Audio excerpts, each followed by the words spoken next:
अरे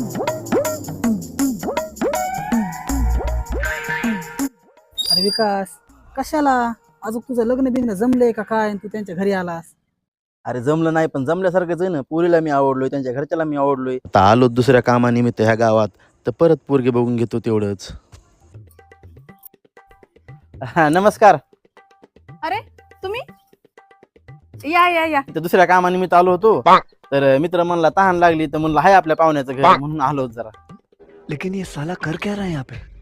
काय बघायलास का म्हणून इज्जत काढायलास? दिसा नाही रे ती, कुठं कॉलेजला गेली काय? काय काम होतं इकडं? काय नाही, ते ह्यांच्या घरातली एक मुलगीनं स्थळ बघितलं होतं, पण ते इथं आल्यास कळलं की पोरग दारू पितंय, म्हणजे चांगलं नाही म्हणून आता काय.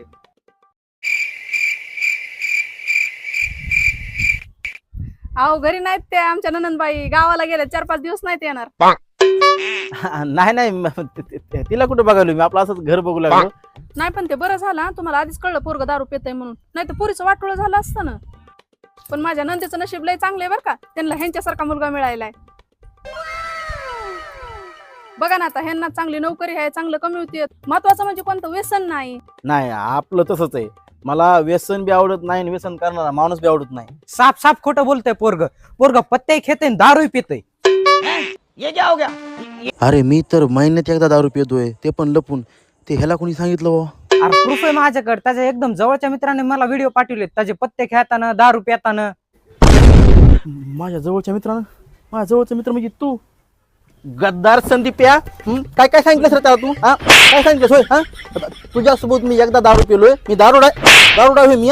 फक्त एकदा दोनदा दारू पिलोय. पत्त्याचं काय, आपण पैशाने पत्ते खेळतो.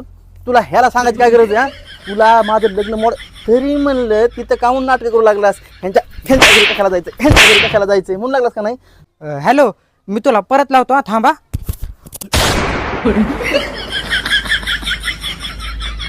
काय झालं, काऊन मारताय त्याला?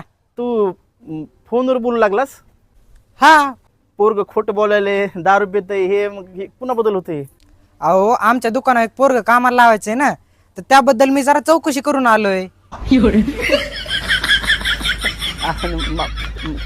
थोडा गैरसमज झाला होता मला, दुसरं काय नाही.